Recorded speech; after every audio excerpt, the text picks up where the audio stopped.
about 7 or so, because Wow. there were just tons of people. It was really busy on our street. Um, and I think for next year, I mean whatever that is, that we'll try to have like the cars out of the driveway, like one of them. If we had one out of the driveway, at least it would have made it a little better for people to come up towards the door because people weren't doing that. And we just said to like put a table at the end of the driveway so people would at least go to there. Oh, that's They're what we just do. walking by us because yeah, they were Yeah, going to Owen and then skipping ours. huh. Oh, That's funny. Are they going to Owen's door? No, no, Owen was in the driveway Yeah, I too. think that people are, But that's pretty much what yeah, people do now is they stand in the driveway. right. And that's probably yeah, why we get fewer trick-or-treaters on our block in addition to everything else. Half the houses on on our block are dark, and the other half yeah, have very minimal or no decorations, and they're inside their house. I mean, but we had enough decoration for people to know we were there. The biggest problem was our next door neighbor, who usually does big projections on the front of his house, didn't this year. He's in the middle of moving, yeah, and so he had a thing that said haunted house for sale out front, and he parked his yeah, Ecto there. And I went over and I told him to turn on the flashing blue lights on his Ectomobile to try to like let people know we were there. I went in the house and got like some DJ lights and put some DJ lights out on the curb so that people knew we were there. It was really a bummer. yeah, So much so that when we yeah, walked the neighborhood, people who were doing out in front of their house to the north of us were like, "We have to band together. We have to have a united front to try to get trick or treaters next year." Yeah, it was pretty mm, bad. Um, yeah. I mean, It was. we Mm, had our usual display, although there were some pieces for our display that we couldn't find. Yeah, We don't know minor where we ones, packed but it. it was oh, Yeah. weird. I don't think mm, anybody but us noticed, No. but we didn't put out as much attic stuff this year. Usually we put out like a clothing yeah, rack and a bunch more stuff, and we were just like, whatever, it's there. So, mm. but we had more skeletons this year to kind of balance that out. Oh, okay, nice. We believe we got 200 last year and slightly over 100 this year. Yeah, that's the Yeah, count I remember. I don't So, know what our numbers were. I I We're just remember us like just constant kids coming, and then we're all out, and people kept coming, and we're out. But uh, we're I we're gonna want get a I eventually clicker had to next to, turn off year. all our Halloween stuff because they kept coming up. Like we don't have any more. yeah. We're gonna get a clicker next year so that we can actually Oh, check how many people we hand out candy to. We were giving it out to parents and stuff too. okay. So And I mean, I have to say that like the quality of the costumes this year was less. yeah, Fewer Mm, people were even in costume at all. There were a lot of people that came around. I'm not counting the parents because the parents always say no thank you. And then I say, "Oh, come on. we make them take Don't you want candy. one, a snack for walking around the neighborhood?" And they're like, "Yeah, okay." And I hand them a piece and they have one piece in their hand. I'm not even talking about them. yeah. We know they're not going to dress up. I'm talking about kids and teenagers that just aren't in costume. Or they're in a costume that is Yeah. so not a costume that it's hard to even tell that they're what their intention is. Like they look like they're wearing Yeah. sweats. Sweats and a hoodie. Yeah. Yeah. Like, what are you? Yeah. Whatever. It wasn't even like we're Squid Game. It wasn't even that level of we put on a tracksuit, therefore we are Squid Game. Yeah, it was Yeah. wacky. Sometimes people don't quite understand, but Yeah. sometimes people don't quite understand how to do it. So Or I want just like, to. whatever. I think they just get lazy sometimes. Yeah. Maybe. But anyway, I know. it's A lot of little So kids. sorry, I lost track here. Um And then that was Thursday. Hmm. Did anybody do anything Friday? No? I don't remember doing anything Um, Friday. Um, and then, I mean, we cleaned up. yeah, yeah. Um, Yeah. Saturday was the Toys for Tots drive. Right. So at the Battleship, Iowa, where I used to volunteer quite frequently, and less so these days, which was funny because I went back and they're like, "Where have you been?" And I'm like waiting for a call, and they're like, "Well, we always need people," and I'm like, "Well, I can't do the morning thing because I got the radio show in the morning." But I've offered to do overnights, and I've offered to do weekends, and I offered to be part of their escape room experience and all this kind of stuff. And everyone's like, "Yeah, we should have you do Yeah. that," and then nothing. So it's kind of weird. But it was Yeah. good to be back. We had our usual gang there.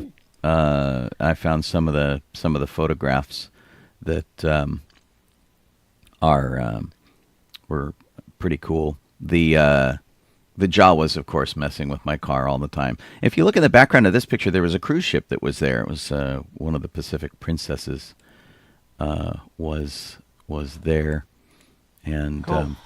yeah, it was kind of interesting. And it's always fun to be back on the ship, and it's weirder to be on the ship with like Star Wars guys everywhere, which was kind of weird. And because I know Yeah. the ship so well, I ended up doing a whole bunch of like sort of tours for people. We got some people into what they call CEC, which is basically the battle bridge, where they fire all the weapons Uh, from and things, and that was fun.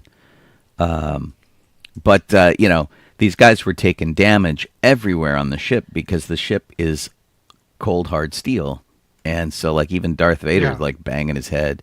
Trevor was there as Vader, and as Okay. Kylo, and so he had to be careful as Kylo, and whatnot. And there are very few pictures with me in them. I'm behind Zach as this Jedi here. You can see my head over his arm because I was just running around so much, kind of acting as a volunteer tour guide, basically. And but if Yeah. if Yeah. you're in Southern California and you've never been to the Battleship Iowa, it's pretty good. And they're getting ready to open a museum exhibit that basically an entire museum. They're doing the Museum of the Surface Navy, which is something they've been working to for quite some time, which is going to start on the ship and then I think eventually move to a building in the parking lot, which will Oh. be kind of cool. And some of the things have changed. Like there's now a giant fiberglass statue of Vicky the dog, which was the ship's mascot. Vicky was short for Victory, and the dog Oh, okay. had rank, and when the dog would go AWOL off the ship and be gone for a few days, and finally return back to the ship, they'd bust the dog's rank down because it had gone AWOL. That's pretty funny. But this was all done in conjunction with the Marines and the Young Marines. There was a group of cadets there called the Young Marines, which were really cool. And the guys in the red shirts in this picture are actually taking over Marine command space on the ship to make their offices. That's where we used to do a podcast for the ship out of. And I do Huh. not envy them. It gets so hot in there during the summer, it like bakes up there. It's absolutely crazy. But yeah, so Yeah. they're going to take over that space and make it appropriately historically marine space, which is very cool. They were really fun to work with, and the ship overall was great. And so yeah, I had a really good time. These are the Young Marines, and a couple of our guys. We have a stormtrooper who was a former Marine, and he's got a pauldron with the globe and anchor on it, which is very cool. And that basketball hoop in the background, by the way, that's legit. The guys used to play basketball on the ship, and the guys that weren't playing had to guard at the rail to make sure the ball didn't go overboard, Mm. which Oh was funny. boy. And that's where that's what they call the back brow. That's where you get on the ship towards the back, the gangway. And yeah, it was a fun day. We had a good time. Dirty Joe was messing with my car the whole day. I wonder if that's why the engine was giving me trouble. I had to take one engine off my car because maybe. it keeps falling off, and somebody messed with it. And I wonder if it was the Jawas. I haven't been able to fix it. But anyway, we had a really good time. Gotcha. Did some neat stuff, and it's a neat museum to go visit. Whatnot. There's Kylo, but that's not Trevor. He's too short. I Yeah. don't know who that Yeah. is. But yeah, it was really surreal. And so all the people who were coming out to do like, historical World War II stuff were like, what's with Star Wars? But, it was a pretty light day. We didn't get a lot of people down there, but, got some stuff for Toys for Tots and had to compete with the cruise ship traffic for all the people who were trying to board the cruise ship and parking over where we were at. So it was, but a good day. Yeah. Glad I went. Really nice to be back on the ship, and it was nice for me to be able to give people tours and show them around, and even get them my discount in the store, which apparently I still enjoy, which is nice. It was nice. Yeah, there were a bunch of people who wanted to buy. They have little stuffed versions of Vicky the dog, super cute, and they were on sale, and they gave me a discount, and so I think they went from something like $24 to $14. So everybody's like, I want one, which was really funny. So yeah, I had a really good day, and it was really nice to be back there. And we did 2 shifts, and I stayed for both shifts, and then we kind of hung out afterwards. And I got to talk to some of the guys as I was leaving. Some guys that I worked with in the education department there were coming in, which was really fun. And so yeah, all told a good day. And then a couple of the guys who are ham radio operators in the 501st got to go to the radio room. I took them inside the ship to the communications department, where the guys, old retired radio guys, have made the radio work on the ship. So basically all the ship's equipment from like World War II, updated through the 1980s as they changed it, they fixed it. They made it all work, and they Nice. broadcast off the ship. I think it's WI66 is their call letters. And that's really cool. And so they go down there on the weekends, and they broadcast, and they talk to people all around the world using the old antennas that are still on the ship Wow. from World War II. Yeah, it's really amazing. Dang. Cool. Jeff, did you do anything on Saturday? I think on Saturday and Sunday I roughly did the same thing. I went to Knott's with Owen and Casey and we had to get some food. And Sunday I went down to there to see someone I used to work at Disneyland with. And he had retired from Disneyland, and now he does like basically one day a week, or on Sundays he works in like in Calico, doing whichever, So finally got to see him after I don't know how many years since I worked there. Wow, You know. that's cool. Yeah. Neat. And Sean and I did an old time radio stage show. And Dawn came out and saw us, so that was fun. Oh, good. We had listener there. We didn't have listeners. We had listener. Right. Oh no. And I feel like our performance was better the second time around, and we had a larger audience, so that was nice. And what else? Well, performances Dawn, along is Pinata. Dawn on the chat? Is he listening? Because Dawn Yeah, I think so. came down and watched the show, which was pretty good, so we could actually get an objective opinion. Yeah, it was. We seem to work best when we have an easily accessible show that people like. People were afraid to go to San Pedro, which is a bummer because and this is the same problem the Battleship Iowa has. Well, it's also that Because it's people in San didn't, Pedro. we didn't market it. Nobody marketed it. Right. But Oh. I saw posts from a lot of people who were like, "Oh, I'd love to go, but I'm afraid of San Pedro. I don't want to go that far. I don't want to It's whatever." very weird. And it wasn't it's not particularly far. It's just at the southern end of Los Angeles. And, it's like I see people make the same kind of posts about the Queen Mary. "Oh, I've never been. I just don't want to go to Long Beach because it Yeah. scares me." People get weird. People do get weird. So, we'll have to see. Man. Kelly says that they were there. Yes, they were. Yeah, which and was Kelly and John were there too. We super had cool. listeners. Listeners, yeah. Thanks, Kelly. I completely. Woo. It's been a heck of a week. It has. I know that we always say that, but Physically and emotionally, it's been a It's been a been a lot this drainer. week. Yeah. um, But yeah, you're right. Our second version of the show was better. I think we all kind of had a better time doing it,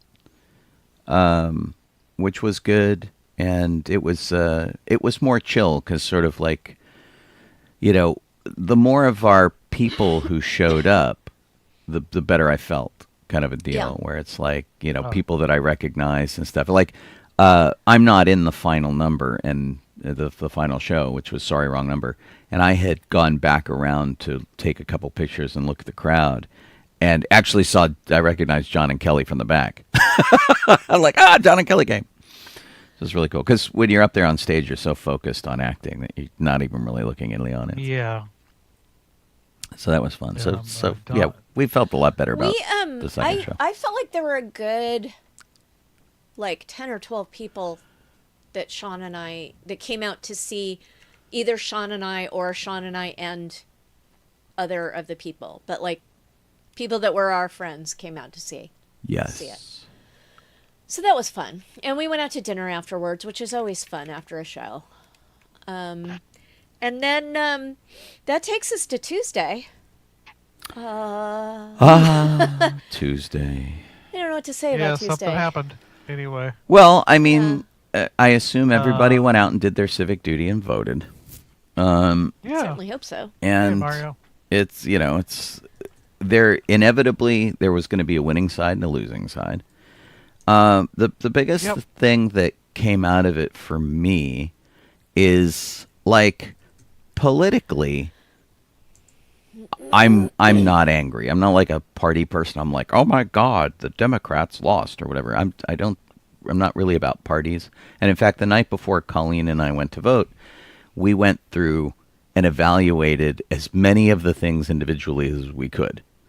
And that's kind of where we lie. It's like we sort of individually evaluate these things and then make a decision on what we think will be best. Yeah, propositions. for and us whatnot, at least. Yeah, and people and candidates. Yeah. And yeah. but the biggest thing that bums me out, and this has played out in just 2 days. It's just been 2 days. Is that there's like all the bad behavior is rising to the surface, and I find myself more frequently on Facebook and elsewhere, like trying. And I won't say that I'm not angry at the bad behavior. I really, really am. It really upsets me.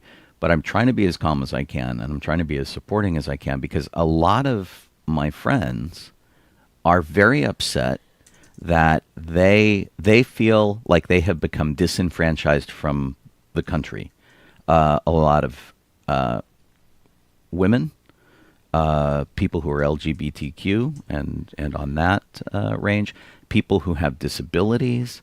I know a lot of people who aren't the standard, and I will freely admit that I am this, privileged white guy, right, in the middle class.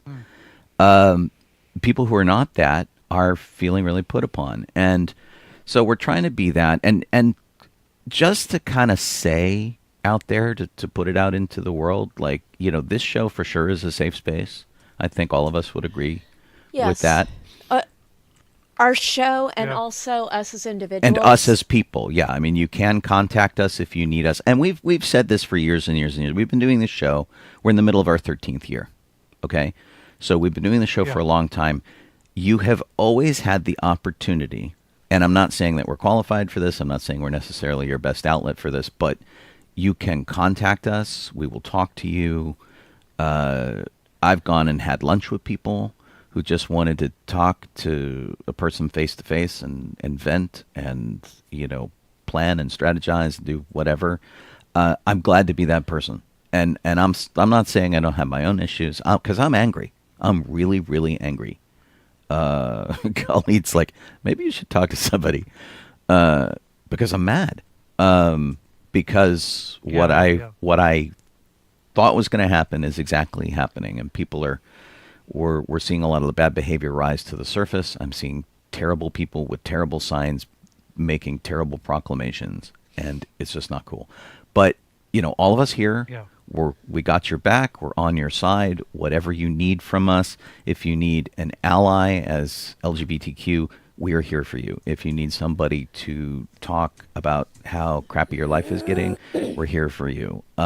If you just want a sounding board for mental health to scream into the void, we're here for you. We're here to do it. So, I just kind of wanted to get that out there, let you guys know, because it's going to get complicated. And,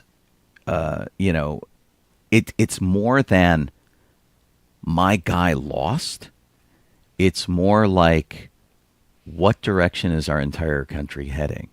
And there's a lot Yeah. that's been said in the past couple of years for campaigning and stuff that, looks like things are going to get kind of dark. So, we, like I said, we don't talk about politics a ton on here, but we're here for you guys if you need us. So, just wanted to say, we all need to band together. yeah, Yeah. it's crazy, but yeah, well, we'll see how everything shakes out. Hope for the best, plan for the worst, Yeah. and stick together. Right? That's what we do. But yeah, the election. So we went down. Our voting station was at the fire station. We had a choice. We could go to the college. There's a Jesuit college over here. It's Loyola Marymount. We could have gone there. I think there was a school Yeah. around the corner that we could have gone to, but we hadn't been to the fire station in a while. So I've never been there. I had my car on display when they first opened. They're just north of the runway at LAX. You could actually stand there and look across and see the planes land, like right from the fire station, which is cool. And so we went in. They were super nice. I was a dummy on my ballot, and I had written in the wrong circle. So I redid my ballot in person using the electronic voting machine, which, was cool because I love technology, and it was cool to see how that all worked and to participate in it from that angle, as opposed to them just taking my papers and feeding them into the machine, which is cool too.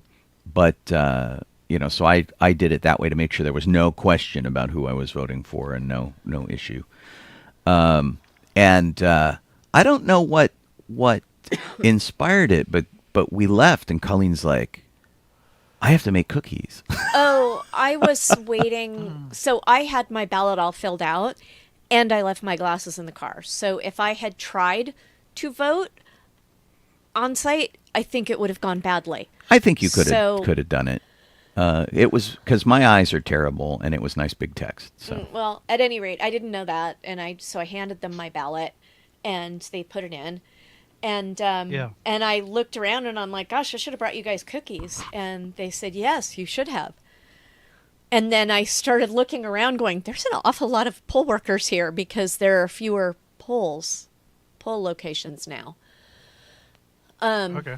So anyway, I sent about 3 dozen cookies. I have, currently I have a lot of cookies in my freezer that are not baked yet. Because I always keep bags of cookies that aren't baked so that I don't have to have 100 cookies for a whole batch, I just, I make a batch of cookies, I prep them all, and then I put them in the freezer, and I'll cook maybe a dozen of them at a time. So I just pulled out, I had I think 2 dozen in the cookie jar, and I pulled out another dozen and gave them 2 different kinds of cookies. So Sean said they were appreciative. Okay. That was nice. Yeah, they were very, and actually it was really funny. They're like, "Oh man, you just missed the leads. They all just went on lunch." I'm like, "Well, now's your chance to get cookies before the leads get them all." But yeah, they were very very excited to get cookies, and I think I passed some fire guys who were like, "Hey," and they were being all super talkative and stuff, and I was talking to them, and it dawned on me later that they were probably edging for a cookie. I mean, I should have. I should just bake some for the firefighters too, because I always say I'm going to do that, and I don't. Right. And so maybe next week I'll bake some for the firefighters. It was pretty funny. They were hanging out, and they were being like overly friendly, and I'm like, it didn't even click that they probably wanted a cookie because it was obvious. Were you? What I have had. the cookies, or did you? Yeah. Oh, yeah. I was see. walking because you got to walk by the firehouse to get to the community room. Oh, yeah. So apparently there's like a community room at the firehouse you can use. Yeah, we had no idea. There's a sand pile there that you can just go fill your sandbags any day of the week. There's all you this. have to bring your own sandbag. There's all this stuff. I had no idea, which was really cool. So yeah, it was interesting to go check out, and it's like it is so opposite the kind of fire station you're used to seeing. It's just like this big flat concrete whatever. It's not like the older fire stations that look like the one on Emergency that looked like a little house kind of a deal, a big peaked roof and that kind of thing. Nothing like that, and certainly nothing like Hook and Ladder 8 in New York. It kind of looks just like any other police station. Community kind of thing. But yeah, you're right. We should probably take them something. I'm sure they'd appreciate that. Yeah, that's cool. Yeah. And then after awesome. work, Sean and I went to the El Capitan Theater in Hollywood, and it was trafficy. Yeah. Man. So we this was our way of hiding during the election. We had voted. We decided that we were going to go do something to distract from election returns and stuff. We just didn't want to know. We knew it was going to take them a while to count everything, et cetera, and so forth. So we went to go see a movie that is actually on Netflix, or Disney Plus, rather. You can go watch this on Disney Plus. Yeah. We just decided to go see it in a movie theater at the Disney Theater in Hollywood. But yeah, it did. It took us forever to get there. The traffic was just way more than I thought it was going to be. Yeah. Oh, yeah. So. Well, same thing for Wednesday, but yeah. Yeah. So we went to. I haven't watched it yet. The movie was music by John Williams. And which is on Disney Plus, so you can actually already see it there. But we wanted to go see it in the theater. And so the reason that it's in a theater is because they want to be eligible for Oscar consideration. And so to do that, your film has to be exhibited for like a week in a theater that people can buy tickets to and go see it. And there were, 10 people in our theater? Yeah, probably that. And they blocked off the balcony, so you couldn't sit in the balcony because they didn't want to clean it. And they're like, yeah, okay, we know that this is on Disney Plus, so we'll give you some free popcorn. Yeah, so they gave everybody a big bag of popcorn when we walked in, which is good. We ended nice. up one of my bosses who lives out of town was in town this week, staying at a hotel that's walking distance of our house, and but he was going to be on stage all week, and he has a credit card that gives him benefits at various places, and this particular hotel, his credit card gives him the benefit of this like gift card kind of for it's a credit at the restaurant. But he wasn't able to use it this time, and he Okay. said, "Why don't you and your husband go have lunch?" So that was awesome. We went and had lunch, and we ate a really big lunch, Right. which was good because we were so late. We were going to stop and get pizza on the way to the theater. Yeah. We slid in with like 10 minutes 10 minutes to spare. spare, Yeah. if that. I Yeah. mean, it might have been 5. Although one of the weird things was, so we were traveling from the south to the north. We went to what used to be called the Hollywood and Highland complex. It's now called Ovation.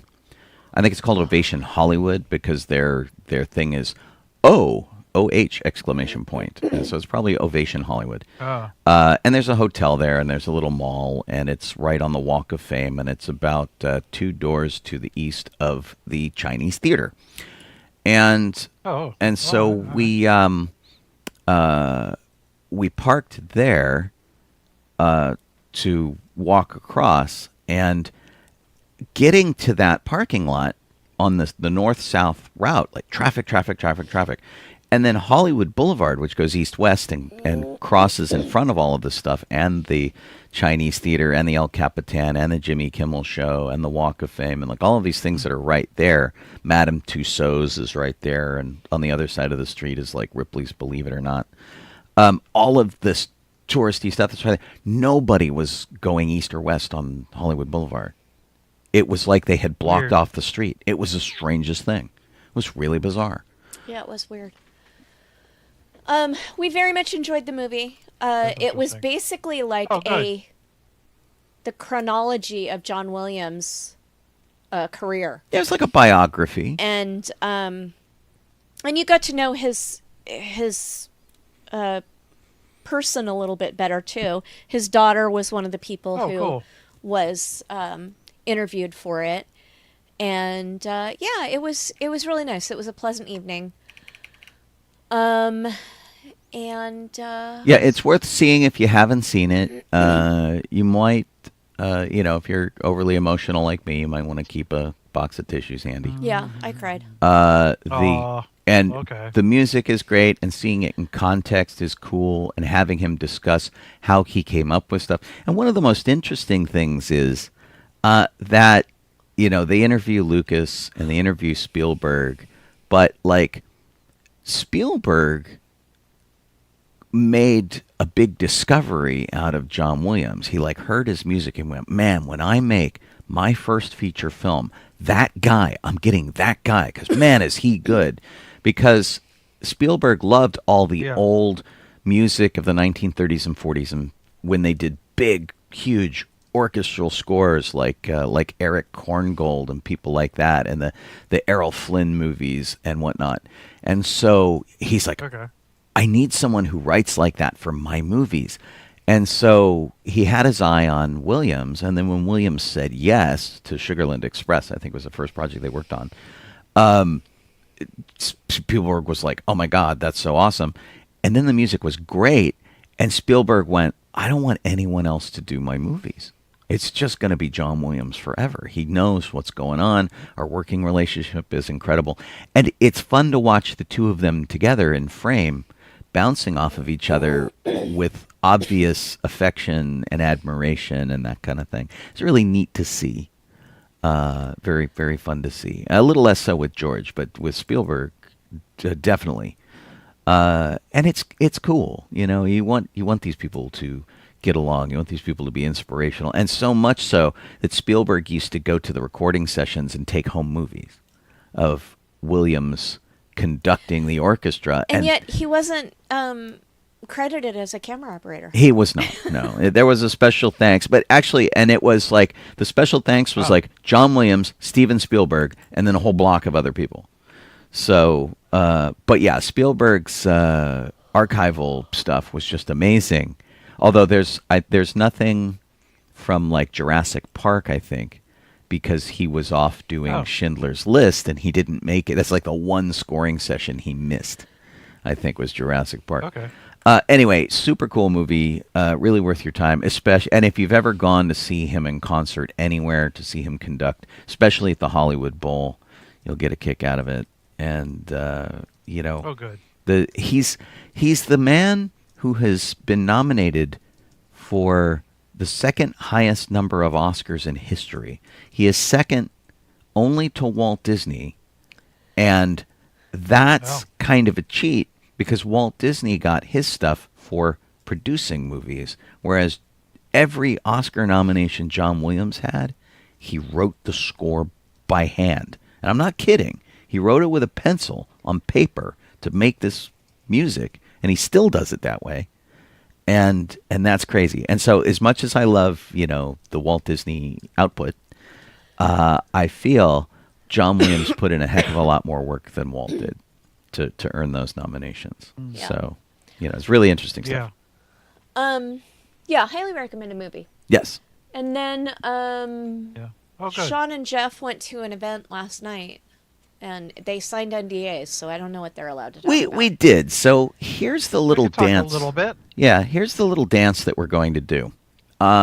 There's a television show called The Masked Singer that was having a theme night, and the theme night was listed on the site where you can go and get tickets to attend this episode. Yeah. So it was there. It has been leaked to the internet for there. So I feel safe in saying that in season 13, and The Masked Singer is now on season 12. In season 13, they're going to have a themed Ghostbusters night, which will be really cool. So we got contacted by Ghost Corps. They called both of us, which was really funny. Yeah, Sony. Trying to get us involved in costume to come down. So we did. So we went down. It was we had a really good time. They took our cell phones, so there's no pictures. They made us put our smartwatches in there too. We signed NDAs that would not talk about the actual competition portion of it. But the show itself, in case you don't know, is exactly what the name says. Somebody comes out in like a big mascot costume, and they perform a song. They will do anything possible to make them sound as much like the original singer as possible. So if the original song has auto-tune, you get auto-tune.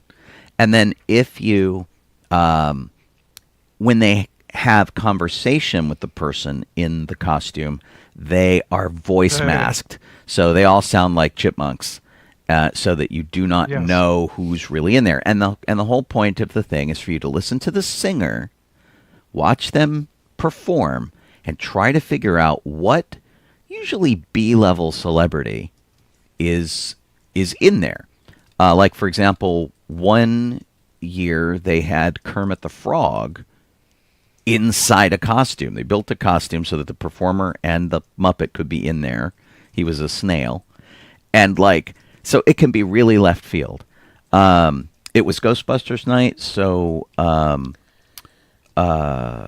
there were a few people that we expected to see. I gave Jeff a list before the show started. I said, we're going to see McKenna Grace. We're going to see Ernie Hudson. And I thought we might see Ray Parker Jr. But what I didn't know at the time, because I don't follow the show very closely, Ray Parker Jr. was a contestant on the show back in season 8. So he already did his thing, which was cool. So he was a masked singer, which was really fun. Anyway, the other two did show up in some form or another, which was really fun, and we had a blast hanging out with some of our Ghostbusters people. And what was the biggest drawback of the evening, Jeff? Standing drawback up for me for the evening, boy. It's either going to be standing up or no bathroom. Good grief! Yeah. We got to use the bathrooms before, so we were in there for like 4 hours, really, because we were outside for almost an hour. The taping was 4 hours, but we waited an hour. Oh my god. Yeah, 5 hours of standing. Nowhere to sit. That was the worst part. Yeah, but and the PA is in the entire production inside. Apparently, they don't. I'm guessing they don't communicate, because you'll have one PA telling our group, "Okay, move up forward," and the other one saying, "Okay, move back." And you're like, "Could you two talk first and then tell us what to do?" But right. That I mean, I was tired and worn out and cranky, I guess, away. Or Yeah, and as much as we would have depressed liked from to have like earlier, but gone to dinner both or drinks things. or something, it was not in the cards. I was so tired. Um, the guy that was like The hype man, the hype man, I guess. yeah, the Yeah. warm up guy. Um, kept doing the yeah. He kept having a okay, everyone, see your hands. Okay, start dancing. And I'm looking over and I'm like, they're not shooting any of this. Why am I why on earth would I do that? I'm Right. tired. Although So at the time I just stood there until they finally were going to shoot something. Then I did so. uh, Yeah. to be fair, they also had like elevated cameras where they were shooting the crowd and stuff, so they could have been, and we might not have seen it. Mm, But I don't know here how and much there. of us you will see because there were taller people in front of us. But Kit posted over in the chat a link to ghostbustersnews.com that also has sort of leaked the information that came from on-camera Yeah. audiences, which is where you go to get tickets for shows like that. And they're free. All you have to do is like grab one Yeah. and go. Um, and yeah, I Yeah. mean, Good, but we had a good time acting like good idiots. performances. The performances Oh were yeah. great. And Yeah. it'll be terrific to see Yeah. when the Yeah. show comes out who those people were, because we don't know. We know one of them. We can't Yeah. say, Yeah. Yeah. but we don't know who Yeah. the rest of them are, and they are so well disguised. And the costumes in person were really cool. I think they're Yeah. much more interesting in person than they are on television. And Yeah. Yeah. honestly, they should do a display of all these things. This would be a great Yeah. Fitum thing. Yeah. Because Totally. they've done like Oh 12 man. seasons. They And must have enough costumes to do an entire display. yeah, the judges the judges look pretty good too. They had a Ghostbuster garb on, so to speak. They did. Um, They had you know. themed like colored jumpsuits to each of them. It was Jenna Yeah. McCarthy, Robin Thicke, um, Ken Jeong from Community, and I can't Hmm. think of the other Yeah. woman. Yeah. It's a British woman who took Sorry. over for another um, woman who, like Nicole Scherzinger, left, Ow. and she's currently on Broadway Oh, okay. in Okay. what do you call it? Sunset Boulevard. So she left, Okay. and there's Okay. Rita Ora. And the new gal showed up. Rita Ora took over. Yeah. Okay. Yeah. So I don't know Okay. who she is. Yeah. Yeah. Um, and each performance, I'm not going to get detailed, but each performance had for the set area on the stage was was a Ghostbuster type set. Right, and big video Yeah. screens behind it. They had the Yeah. Yeah. Ectomobile. They had the Ecto motorcycle from the last movie, which was great.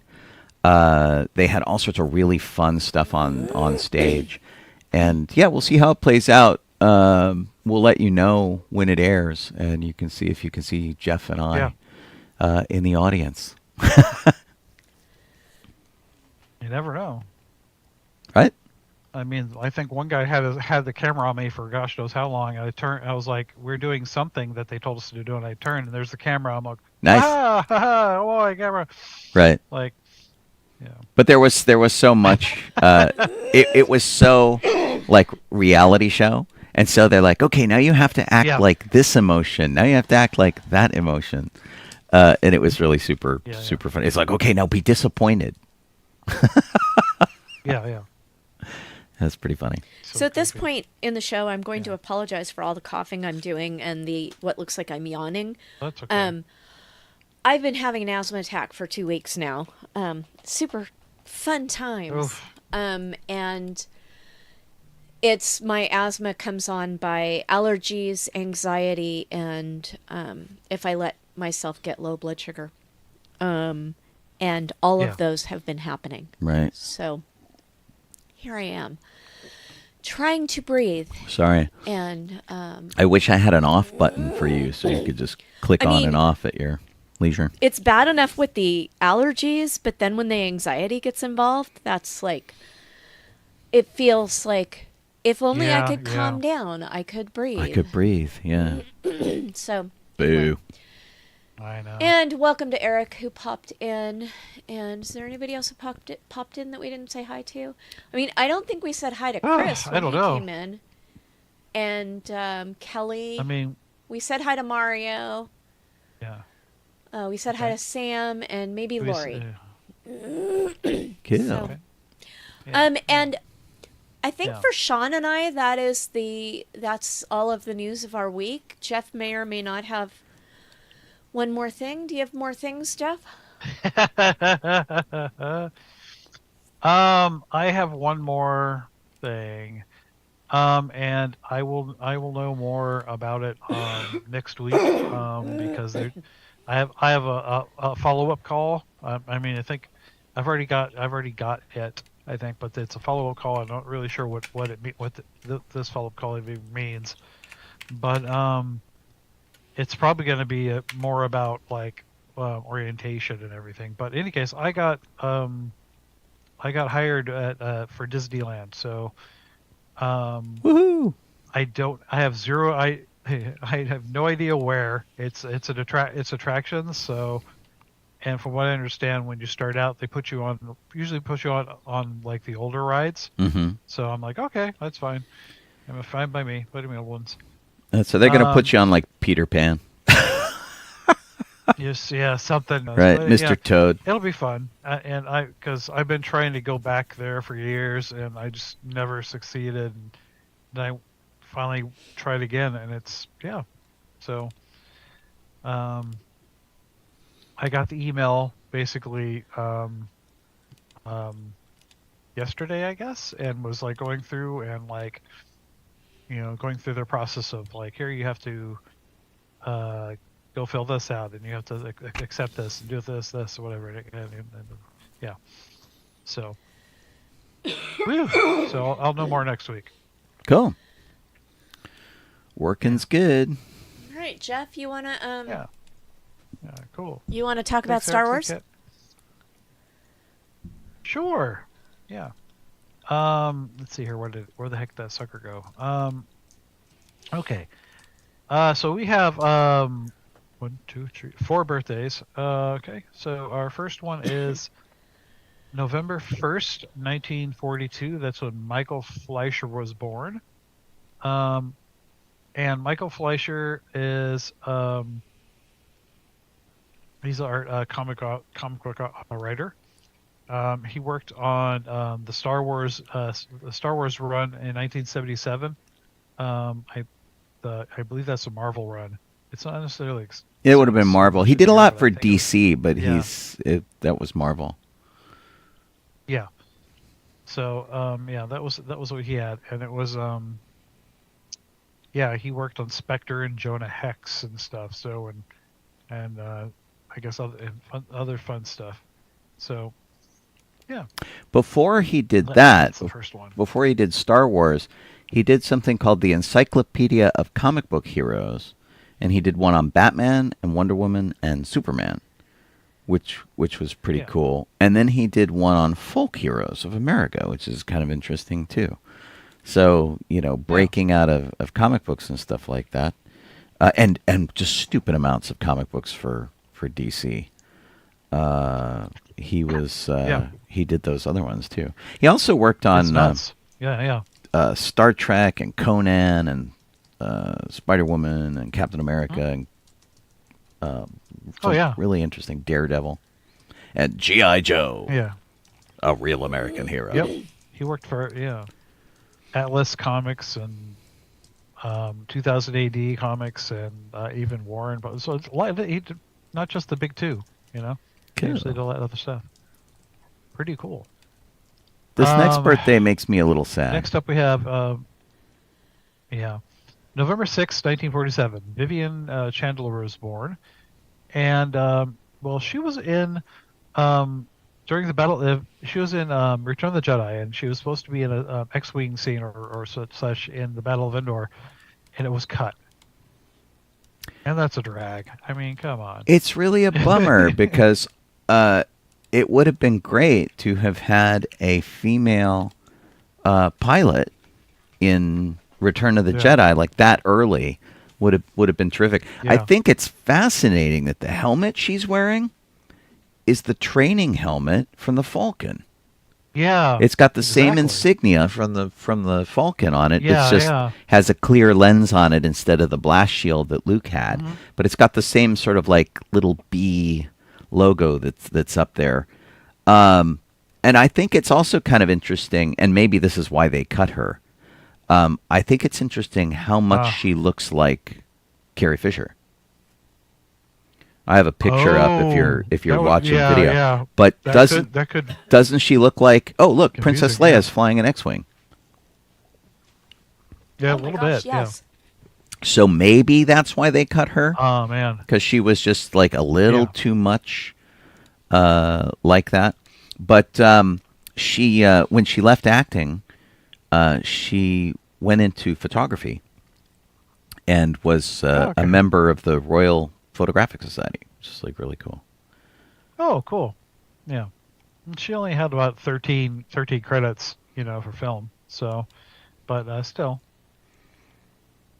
at least she made it into Star Wars, even though it didn't show up in the Well, and final product. I think she got a card in the collectible card game and like things like that. But yeah, Yeah. it just I think in 1983 it would have gone a really long way to including women more in Star Wars, and I think it would have gone a really long Yeah. way to diffusing the anger that we're getting that more women are in Star Wars now. Because if you could have like thrown back to 1983, and there were other women in Star Wars, it's just they were all in the background. Yeah. They were in the Hoth bunker and things like that. But I was always really fond of her and wish she had Yeah. been included properly. Who's Okay. next? Yeah. Yeah. So yeah. I'm sorry. Someone asked a question. I was trying to. Okay. 11. I'm sorry. November 2nd, 1953. Tom Lyle was born. Typically comic book artist. Let me get rid of that. And what he worked on was stop it. Emissaries of Malastare story arc for the Star Wars Republic series of comics. That's what he did for Star Wars. Oh, okay. Yeah, but he worked on did a lot of work for Eclipse comics like Airboy, Strike, Airwolf, and then I guess he worked on Robin, the little series, Like a or mini the, series for Robin. Yeah. Cool. The Comet and stuff. So a lot, and even Marvel too. Maximum Carnage, Amazing Spider-Man. So pretty good. Pretty good run as it is. But passed away. And the last one on our list is November 2nd, 1954. This is another editor/writer, and he worked on, I guess, something called Lucky Stars. Brian Augustine? I don't. Yeah, Brent Augustine. And of course, he worked on like The Flash, Justice League, Impact, whatever, and a bunch of other stuff. But yeah, and it says Lucky Stars, and I'm like, what the heck is Lucky Stars? And I'm looking, and I found it. It was a comic appearing in the Star Wars Tales 15. Oh, okay. And so it was yeah. You know what he wrote that was really cool? Yeah. Totally not Star Wars. Gotham by Gaslight. Where Batman was hunting Jack the Ripper. Yes. That's like, okay, yeah, whatever he did for Star Wars, forget it. That's the cool thing. Yeah. Exactly. So he was a busy guy. Like, yeah, Star Wars, whatever. Yeah. Yeah. Um. Okay, there it goes. God, what's up with that? Okay, and then we have the regular stuff. Sorry, 11. I can't talk. November 1st, 1994 is when George started working on the screenplay for us for episode one, The Phantom Menace. I remember what a big deal that was too. Didn't they like release a video or something? And George is like, "I'm taking out paper, and here I'm writing on my legal pad." It was, yeah, it was pretty funny. Yeah. Um. Yeah. I mean, I remember. Yeah. I know that with George, and I forgot to bring this up because um I found it interesting that I think he I think he's the one who uses like a typewriter or something or handwrites stuff, for George, the scripts and whatnot. he handwrites Yeah. everything onto legal pads, like those yellow legal pads. Yeah. And Yeah. then I think he has a secretary that then transcribes those into scripts. Yeah. But yeah, he likes to handwrite stuff, and so the original Star Wars scripts are all kind of like written down on these legal pads, which is funny. I was trying to find a picture of that Yeah. because I remember seeing a bunch of stuff. Now there's some stuff that has ended up on Prop Store where Yeah. he's written it out, and in fact, here I'll show that real quick over on the video. And so there's like lots of these, and this is like the 8.5 by 14-inch long legal pad where he just like makes lists of stuff and whatnot. Okay. And so this is a list of apparently what the Force can do. It says lift things, move objects, see others at a great distance, know things through feelings, know the future, talk to other life forms, read minds. And so that's whatever this thing they were selling. Let's see if it will tell me how much this sold for. I have to log in apparently to find out. Which Okay. I know I have an account. Let me see if I can pop Yeah. in on that. Yeah, so this went for £6,875. They thought it was going to go for £1,200, but to have the handwritten list of the Force from The Empire Strikes Back. That'd be a pretty neat thing to have framed. Right? I mean, it's kind of amazing. Yeah. Of all of the things that you could get that George Lucas has set pen to, it's pretty cool. Yeah. So, but yeah, so that's an example of how George used Yeah. to write all of his stuff. There's lots of things like that. And in fact, here let me show you one more. This is not on a legal pad, which is kind of interesting. This is on ruled note paper, and this is the story treatment for The Empire Strikes Back as written in November of 1977. So like he'd had 6 months off from Star Wars, started on The Empire Strikes Back, and here's like the whole treatment of it, which is pretty crazy. Open on the bleak white planet of Hoth, Luke is riding across the wind-swept ice slopes on a large snow lizard. Very cool. Although he spelled lizard with 2 Z's. Come on, George. Step it up. Although he does call it a tauntaun. Maybe a large snow lizard. Maybe he had blizzard on his mind and wrote lizard with 2 Right, Z's. could be. No, but he does it again later when Han Solo shows up on his snow lizard. Okay. That's really fun. Should we pause and break because it's 8:03? Yeah, let's do that. We'll just remind you that you're listening to sci-fi.radio, sci-fi for your Wi-Fi. That's the URL, by the way. Just type it in, sci-fi.radio.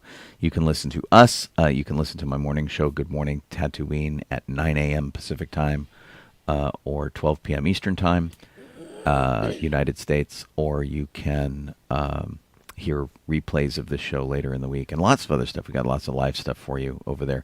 There's a schedule at sci-fi.radio that will change to your local time zone, so you'll know exactly when our shows are airing if you're not here in the United States. So do check that out. You could be watching us also on Facebook, on YouTube, or Twitch. Sorry for the late start on YouTube. For some reason, it didn't kick in. Don't know why, but got it fixed. We're all fine here now. Thank you. How are you? I'm Sean Obi-Shawn Crosby. This is just Donoho. I'm Colleen Kaylee Crosby. And Colleen's very breathy tonight Sorry. because of asthma. Poor Colleen. Gasping for air. Yeah. Poor Colleen. Asthma sucks, man. And like, I don't think either of us had it till we became adults. And it was really not cool. And in fact, we just went through and cleaned out all of my inhalers, of which I had like 30, and trying to find some that were like usable. But the problem is that they, you use them in an emergency, but they also go out of date. And so like I think the one we're using right now expired in September. Oh, no, not the one I have. Oh. Did it expire in September? I thought so. You're right. Yeah. So. Yeah, I tried to get another one. I've been waiting a week and a half. Yeah, I don't know what the deal is. I should just go down there and ask them for one at the pharmacy. Yeah. I'll do that tomorrow because that's crazy. It's been too long, and it's a thing that you need. Yeah. I mean, could you imagine if this was like an EpiPen or something that you were waiting for? You'd be dead. I know. It's like, so crazy. Good gravy. What else have we got for Star Wars history? Let's wrap this puppy up. Continuing on. Got two left. We have November 2nd, 2001, and that's when casting started for Episode 2, and they to get the self-determined, extremely intelligent, and forthright, and should resemble Jake Lloyd at 19, for Anakin. Should resemble Jake Lloyd at 19. If you look at Jake Lloyd at 19, and you look at the eventual Hayden guy that they cast, Hayden Christensen, they don't look very much alike at 19. No. That's okay. Yeah. But you can see the lineage. And That's a big old time jump, geez. Perfectly Yeah, that's fine. a big old time jump, geez. Right. And the last one, November 7th, 2013, the release date for Episode 7 was announced as December 18th, 2015. Which made us all scratch our heads and went, why winter? Because all the other Star Wars movies have been released in May. Weird. Yeah. Super, super Yeah, weird. bizarre. Oh, Very wow. weird. All right, Skeleton Crew. December 3rd. I'm looking forward to Skeleton Crew. It's still kind of mysterious. And as far as Star Wars goes, I'm gonna run it without sound because usually they ding us for sound. But I'm gonna run the trailer back here with sound. And like, it is Star Wars but familiar. This is all stuff that we've seen. It looks like, Los Angeles in the future kind of a deal, which is really bizarre. It's going very Spielberg suburban story, and it's also very much like the Goonies, which is kind of cool. So just it's aimed at kids. Take that into mind when you watch it. A lot of people get really upset and go, "I don't know, this was too young for me," or whatever. Like, it's for kids. But I'm fascinated at how much this looks like Captain EO. Like, on purpose, I think it looks like Captain EO. Oh yeah, totally. Well, because they've got a character that's got a couple of characters that literally, they just used them that were in Captain Right. EO. There's like I wonder if there's a connection. Yeah, there's a baby Hooter guy who's like the little elephant guy, and then there's there's a droid in there who looks like the Major Domo droid. There's also so I really want to know if there really is a connection or if they're just not going to Yeah. bring that up. If I would love to hear them like name Yeah. drop Captain EO in the middle of it, just because I Yeah. think it would be really fun. Yeah. But as far as a kid's 'Cause I know, property, like, it looks great. yeah, like Boba says, Fuzzball's in there. I'm not sure if Fuzzball's in this trailer, but He's not in other this trailer, trailers, but he there's was in a little Fuzzball. cage in one of the previous trailers. Yeah. I'll watch this. I think Yeah. it looks really fun. And, you Yeah, know, it'll be fun. I'm down for fun Star Wars because basically anybody who looks at this one and says this is really stupid, I hated it, is like, it's okay, it's not meant for you, it's meant for kids.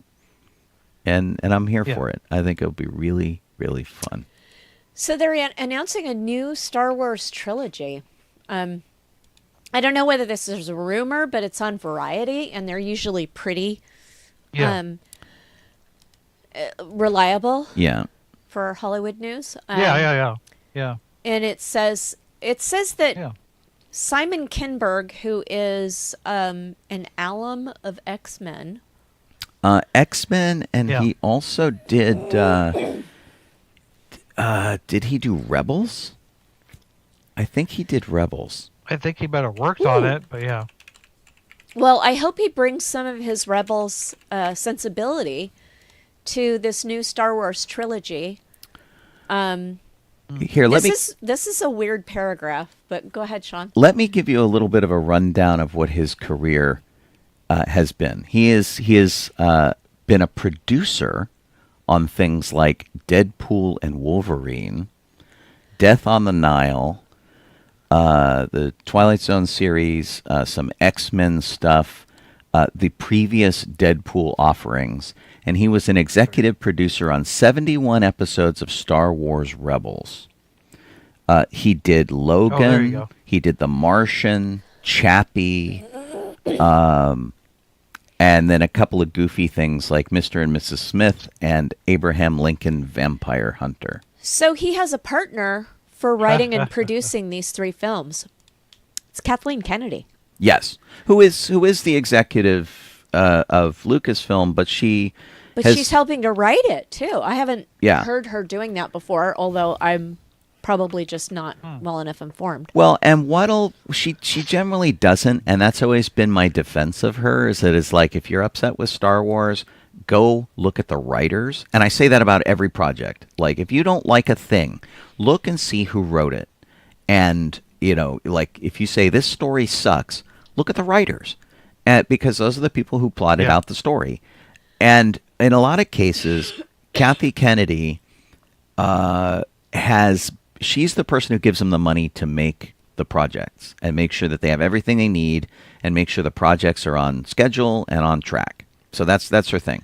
Yeah. But this time, and I don't know if this is because she's accused of meddling in stories and stuff like this all the time. So this time she's really jumping in and she's going to be involved with it. So it's like two people with extraordinary producing credits, Right. both of them, plotting this thing out. So let's see what happens, because I feel one of Yeah. the weakest things about the last trilogy is they didn't plot it out all at once. Yeah. Yeah. And the Lucasfilm is denying that this is a continuation of A New Hope. Of A New Hope. Yeah, apparently it says the plot details haven't been revealed. Lucasfilm has disputed the notion suggested by a dumb paper that it'll continue the story that began with A New Hope. Okay. So it's not going to continue like, where did the Skywalkers go? Right. It's not going to be the Well, Skywalker saga. Well, but they're also saying that this is in fact going to be like 10 through 12 of the Skywalker saga. I've seen both of them mentioned in the same article, which is All right, nuts. well, So let's, we're going to have yeah. to sort it We'll out. see. Yeah. There's a couple of Yeah. in I mean- production credits for Simon Kinberg, and then we'll get back to you, Jeff, in a second. One of them is Sure. is Luna Park, which is kind of interesting, And the other one is Logan's Run. What? And these are both Cool. things that are written as films that are in development. So we might get another Doing Logan's a new Run. Logan's Run. They've been talking about it for years and years. They wanted to Yeah. do it a long time ago with Leonardo DiCaprio, and then he got too old. Did you see in the next paragraph it says that Paramount is and Edgar Wright are doing the Running Man remake. Really? And it's in production Wow. with Glenn Powell and Josh Brolin. Interesting. Very interesting. All right, I totally I have cut. a hard time taking Josh Brolin seriously, but Not anymore. Yeah, but yeah, it was that tanning episode. It Right. just lost me. I had totally cut you off, Jeff. What were you going to say? What I was talking about was that I believe, and someone else can look it up. I'm not going to right now. That the new movie with Ray that Ye- they said they're working on Yes. had just lost its writer, like, and now we have 3 new movies and we have a new writer and such. So it probably is the continuation. of something. Could be. Stephen Knight was the screenwriter that is in question. He took over for David Lindelof, and I think we talked about this last week. Damon Lindelof was from Lost, Yep. and so we'll have to see. But I mean, they wanted to make another series of movies about Ray, and so this is quite probably them. It wouldn't surprise me. Yep. Whether that qualifies as a continuation of the story of A New Hope or not, is questionable. I would think just because she said she's a Skywalker at the end of the last crappy movie. So, well, It's part of the Skywalker saga, to be sure, but it wouldn't be like telling 3 stories directly off of Episode 4, so you didn't end up with like 4.5, 5.5, and 6.5 that like followed that other would be, what the heck? characters we and don't need stuff. that. Yeah, that would be really weird. Anyway, I feel like there's some serious cred here. It'll be interesting to see Kathy Kennedy get involved in a movie in a way where she is in a position to take the fanboy hate that they all throw at her for anything that's related to Lucasfilm. And I'm sure, Yeah. and this is just me speculating, I'm sure that pushed her into doing it. Much like George deciding to direct the prequels on his own because he got so much flack from people going, George, you say you're a filmmaker. What's the last thing you did? And he's like, fine, I'll make 3 more Star Wars movies. And then he bailed out because of all the hate that he got and sold it to Disney. Dope. Yeah. All right, moving on to theme parks. Docking Bay 7 fireworks food package is on sale now. It is It is expensive. well, it's $89. So I don't know. Is it Disney expensive, or is it just, I mean, apparently you get beer with it now. Right. Yeah. Although it doesn't have an alcohol price and a non-alcohol price, which I find to be bizarre. Well, because it also comes with unlimited Soda. soda. Yeah. Right, but unlimited soda costs them what, like 15 cents? Yeah. What is this? This link isn't taking me. It takes you to the reservation. Yeah, it's not taking It's me to- $89 per person for anyone over 10. If you click on the more link, that might give you Good. it gives you a gravy. Facebook Oh, I post. see. saying from food at Disneyland. Got it. Because I'm like, why is it asking for my password? Why do I got to do all this stuff? Yeah, the reservations are now open. And interestingly, the 12th is blocked out. I don't know if that's because they're not doing it on the 12th or because everyone has already gotten reservations Booked for it the up. 12th. Yeah, there are a lot of people who are like, just met our reservations. Yeah. But yeah, it is an interesting thing. It is similar to what they're doing in Tomorrowland. And I guess once you get your reservation and they block that area off, you can duck in and out. You have unlimited fountain drinks. Yeah, man. So it's interesting that that they have alcoholic beverages at Docking Bay 7 now. Yeah. Just for this, the Right. $89 per guest, not including your theme park admission. Right. It includes food, a specialty drink in a souvenir cup, unlimited fountain drinks, and premium fireworks. And you may not take the alcohol out of Docking Bay 7. So it looks like Yeah. you have to purchase your alcohol separately. So it's $89 Plus booze? plus booze. Wow. But I could be Wow. wrong. It's really hard to tell. Yeah. But in addition to alcohol being offered at Docking Bay 7, it's also being offered at the Carnation Cafe, which Walt Disney specifically didn't want alcohol in his park. So it's really interesting that, I mean, it used to just be a Club 33 thing, and then when Oga's opened, it became a thing at Oga's. And now they're slipping it in all over the park, which is interesting. And I had heard that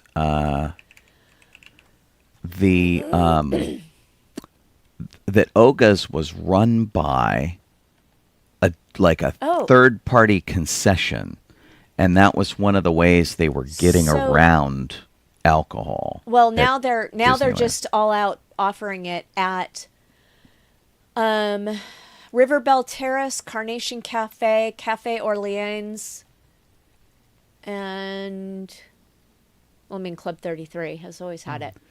But Right. I'm surprised that the Blue Bayou doesn't have it. Yeah. I mean, it'll get there eventually. But The Riverbell Terrace has a mule, a couple of wines, and a couple of beers. Carnation Cafe has a couple of wines, a couple of beers, and a hurricane. Cafe Orleans, who you'd think would have the hurricane, has mimosas, Bloody Marys, margaritas, wine, and beer. And then also Carnation Cafe has a Christmas holiday alcohol right. at it. Well, yeah, they're having Oh, like a nog or something. Yeah. But yeah, so a friend of mine posted this and tagged me in it earlier today, and I said, well, okay, they're just going to have the alcohol in this confined area and in front of the Falcon and whatever, that'll be fine. I said, well, when you can belly up to the bar at the Golden Horseshoe, then booze will really have arrived in the park. But I mean, honestly, they really do seem to be spreading it out quite a bit of booze there. So it's definitely a little bit different than what Walt had in mind. I mean, as far as people like not overdoing it, I don't care. Like Colleen and I, when we used to be pass holders way back in the day, we would go to the hotel, we would have lunch, do something over there. They had some fun stuff you could do. And then you'd get back on the monorail at the hotel, and you would come back into Tomorrowland and go back to Disneyland.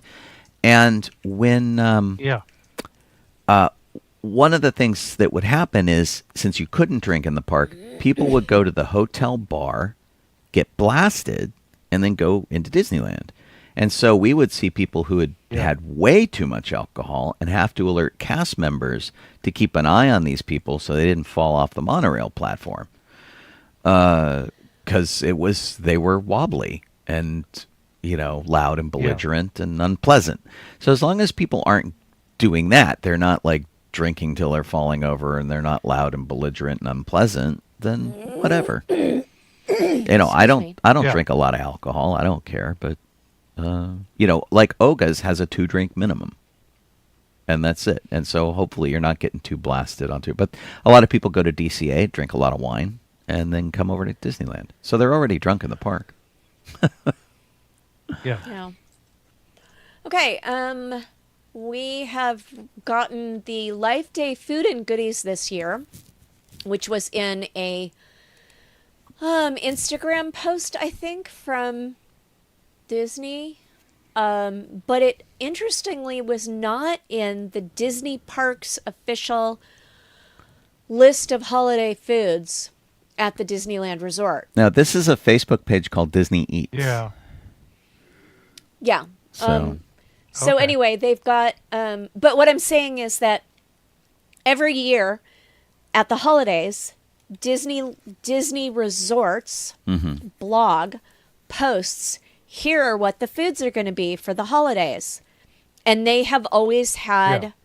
for the last several years since they've had fun food at Galaxy's Edge, they've always listed Galaxy's Edge in there, and I didn't see it in their post this year.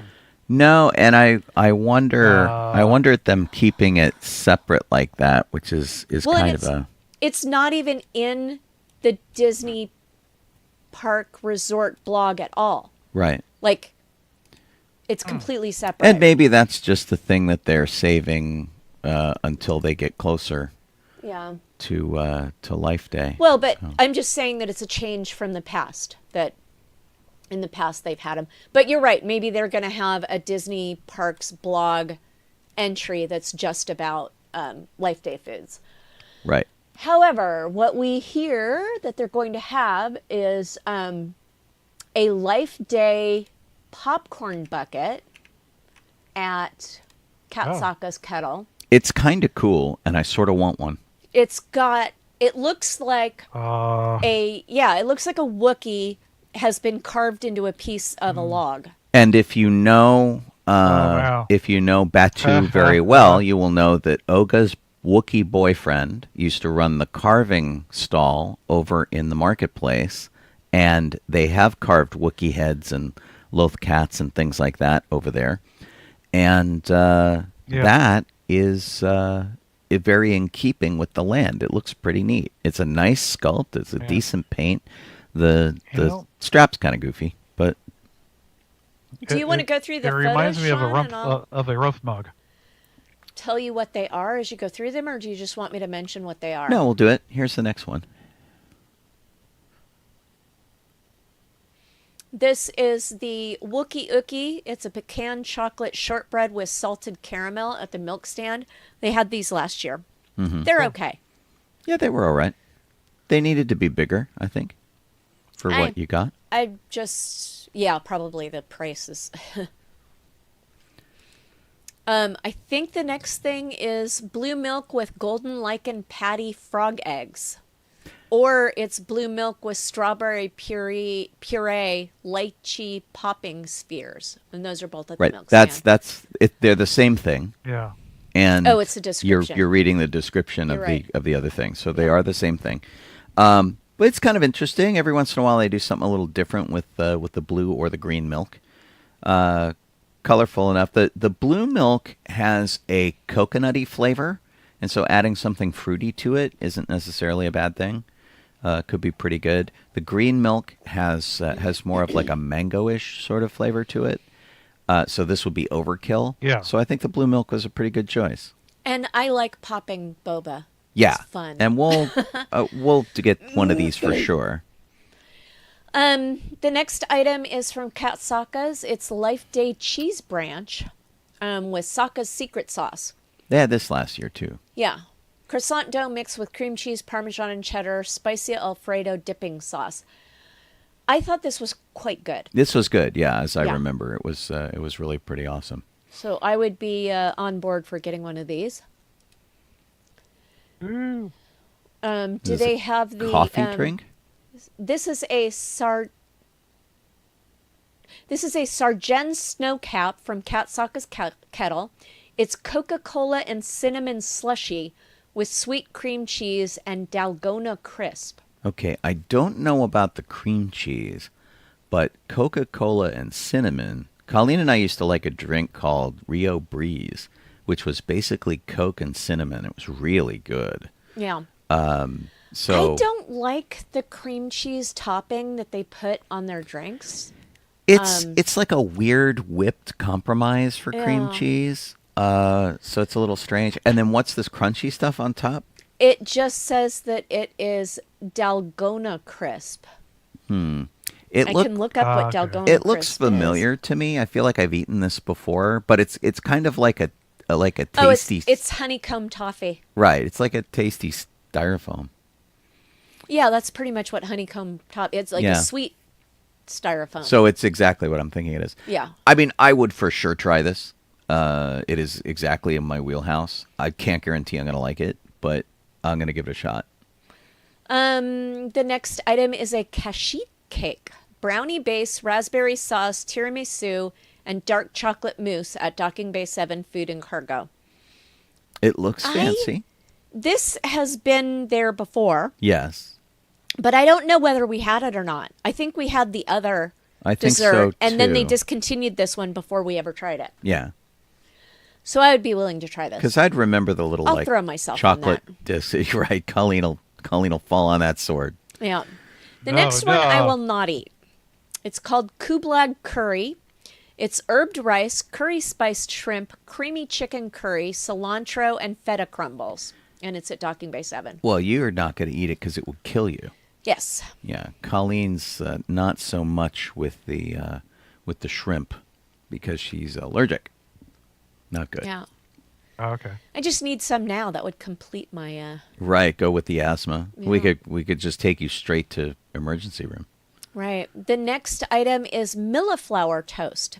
Cinnamon swirl toast, whipped ricotta cream, cheesecake frosting, strawberries, lychee pearls, chocolate crumble, and matcha powder Good at Oga's Cantina. God, what have they not added to that? Wow. I don't know, but it Look, I I love mean- all of those things, but I'm not sure I love them all together. But like ricotta, I love ricotta. I would try that. Oh yeah, I would share this with you. I would share this with you because I have my doubts. Yeah, It's pretty though. it is pretty. It looks very cool. And the last item on my list is Keshian spiced cream, Irish cream, white rum, spiced rum, ginger, and cinnamon syrups topped with a chocolate spiced whipped cream at Oga Cantina. I would try that too. I don't drink a lot, but I would try that. Unless it's like $17, in which case no. But While we go Yeah, on to yeah. other things, I will go look up how much these things cost. Yeah. Actually, they're not starting until the 15th. right, Oh, the 15th? the 15th. Oh, that's a bummer. They're not going to be there for the Life Day observed. No, they're not. Of course. Yeah, it's a real bummer. The 12th is Life Day observed, and that's what we're doing. But that's always the case. There are, however, a couple of Life Day things that you can get right now. You can get a pin and an ornament, Christmas tree ornament, right now for Life Day, and they did put those out way early. Although there's no sign that they're bringing back like their orbs or anything like that people really want. So if you're coming to Life Day at Disneyland, the 12th Yeah. is a Tuesday. We're getting started around 6:30 in the evening. And if you want a glowing orb, I have a tutorial up on our Facebook page, which is called Life Day Batu and Beyond. And there's a whole directory of pictures in order that tell you, they give you like 3 or 5 different options for how to make a Life Day orb. And go. But basically, it's, go to Michael's, get a snow globe, fill it full of plastic, and put a light underneath it. And Yeah. we have the ones that Disney sold. I've got one back here. But I like the ones that we make a little better. So that's me. Me too. And then so it's Yeah, observed on the 12th, which is a Tuesday, and Sunday, the 17th, is Life Day official. November 17th is the day that the Life Day, the Star Wars Holiday Special came out, and we've been celebrating it on the 17th ever since. So, Yeah, there are no prices yet. Yeah. Yeah. Yeah. yeah, I don't expect so. I think we'll have to do that in a later report. Yep. The Disney photo op is ending early, and I can assume that this is the Galaxy's Edge photo op. It is. There's no link there because Nope. there Yeah. is nothing to link to. a good friend of mine, Bar Jedi over in Disney PhotoPass, let me know that it is not going to be active for Life Day as we had hoped and was originally planned. They just haven't had the turnout that they thought they would have and haven't been able to sustain it. I don't know how many people they need a day, but the idea behind this was they had a. Actually, it's funny. It was a beverage cart from an airplane that acted as a kiosk, and you would go up and give them your ticket that you bought over at Docking Bay 9 for the first order in the first order store. It was $40, and they gave you like 20 minutes to 30 minutes of a private photo shoot in a little corner of Galaxy's Edge on the far side of the Millennium Falcon underneath the Bard robot that they put in for the fireworks. So it was a neat location. They had colored lights and stuff. I sat with a friend who, my friend Mario, got one of these photo shoots, and it was interesting to watch them work. And they would work with you, find out what you wanted. They would make suggestions, and you would get a private photo shoot from a PhotoPass photographer. It was pretty cool. I feel like they would have done some pretty decent business on Life Day. And to be fair to my buddy in PhotoPass, he tried to get them to revive it for just the 2 Life Days. Just so that when people showed up in their costume for Life Days, if they wanted to do it, they could do it. But it's a no-go. And I will tell you my theory on why this didn't do as well as it could have done is because what they really needed to do was to offer you something you don't normally get with this photo shoot. So having a PhotoPass person as your personal photographer is great. That's awesome. Yeah. Doing it in this back corner is a perfectly serviceable location. But what they really needed to do is they needed to take you behind the barrier of the Millennium Falcon, put you at like the gangplank, and let you take pictures at the entrance to the Millennium Falcon in your costume. So that you got to go where other people didn't get to go and have photographs in an area that nobody else did. That would have made it worth your $40. I mentioned this to them too while we were there. Jeff and I had long conversations with Dave, who flagged us down. We had been 10 steps into Disneyland, and he flagged us down, which was great. He grabbed Jeff. Yeah. Jeff grabbed me, and then we started talking about he's like, you got to go check this out, which we did. And then we ran into him later on that evening, and we talked to him about it more. It's a thing that Disney has done in the past, apparently, and they've done it for free. Because I was talking to the PhotoPass lady, and she was saying that they had a thing in February where you could go and grab a PhotoPass person, and they would take you on this photo excursion, and you would go get all these great pictures. I never heard of it. And I'm there every week. Didn't hear thing one about it at all as a thing that I could do, because I would have done it. That would have been amazing, especially because it was free, right? And apparently they got a great response when it was free, but not enough to spread the word because we didn't hear about it. So... and so I'm guessing that people aren't really hearing about this other thing either. I don't know how well they're advertising it, but they're ending it early. It was supposed to go pretty much through Thanksgiving, I think, and they're nope, kaput. So let's move on to Disney Eats 2024 Disneyland Holiday Foodie Guide. I don't think we have to go through the whole thing because there's lots on our list. Yeah, let's take a quick look and see if there's anything. I would like to complain about something. Okay. I'm going to scroll through some of these and see if they look interesting. What are you complaining about? I'm complaining about the, I'm putting quotes around this, sundae, the Peppermint Holiday Sundae from the Gibson Girl Ice Cream Parlor. Which is the thing we usually get. Yeah. 2 scoops of peppermint ice cream, whipped cream, crushed peppermint, and creme-filled cookies served in a sprinkle-topped waffle bowl. Did you notice anything that's not in that list? Any type of topping. Oh, it's got whipped cream on it, apparently. There's no hot fudge. There is no hot fudge. There's no you are caramel. correct. There's no chocolate sauce. There's no strawberry. There's no topping. I think I have a picture of it up here now. Ah. I think it's because the waffle I cone see. is dipped in chocolate and sprinkles. No, it's always been dipped in chocolate. Oh, okay. Yeah, I mean it's kind of a bummer. How can you have a sundae without one of those toppings? A sundae isn't Yeah, I don't know. a scoop of ice cream with whipped cream on it. Is it? It's not in my mind. No.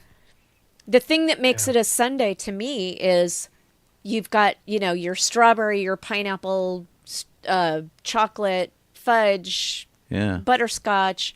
It's those things. Yeah. They do, however, Sure. have a change of hot cookie at the Harbor Gallery. They're doing gingerbread, fresh baked gingerbread cookies. Oh, that'll smell nice. Yeah. Nice. God, there's so much of this stuff that they're adding. And a lot of it looks gross, or when you've had it before is not, you're like, well, the picture's nice. Yeah. Well, and a lot of it's really basic. It's like, okay, peppermint Mickey shaped beignets with powdered sugar. I mean, we see that every year. And none of the cake. The Plaza Inn has The two Plaza different Inn, cakes. Yeah, has two cakes. I would try either of those. They have three if you count the bundt cake. I don't count the bundt cake. But a gingerbread cake, and then I guess a peppermint cake. Yeah. Peppermint cake. I don't know. I mean, we'll try some of this over the course of the thing. I mean, Golden Horseshoe has a neat little thing. It was like gingerbread sundae, so that looks neat. Iced Does peppermint. it have a topping on it? It just looks like ice cream and sprinkles, but Oh. What is with these Floating sundaes that out. don't have a topping on They them? must just be cheaping out this year. I think so. Iced Mexican Yeah, peppermint yeah. chocolate looks kind of good, which is cold hot chocolate, whipped cream, crushed peppermint, and chocolate shavings. The green stuff does not look delicious to me. No, it doesn't. It's called Christmas stuff. Green colored gray stuffed mousse with a brown sugar cake and lingonberry jam center, topped with holiday sprinkles and a white chocolate star. I'm gonna have to go look up the definition of a sundae. Maybe I'm wrong. I guess because nothing here has a like a topping on it. It doesn't have any sauce. The definition from Oxford Languages Okay. is a dish of ice cream with added ingredients such as fruit, nuts, syrup, and whipped cream. But can it be I don't know. Well, but there was no syrup. I mean, I guess it had whipped cream. It didn't have nuts. All it had was whipped cream. Yeah. So weird. There's a Yeah. holiday peppermint chocolate dipping sauce for churros at Big Thunder. Cranberry churro by Buzz Lightyear, and a citrus white chocolate dipping sauce. See, they're doing sauces for churros. Oh. yeah. Yeah, they took all the sauces out of the ice cream and put them on the churros. I don't want dipping sauce with my churro. Right? Holiday treat Get off my mix lawn, in. Disney planners. They're doing popcorn with M&M's, mini marshmallows, and pecan pralines. That's weird.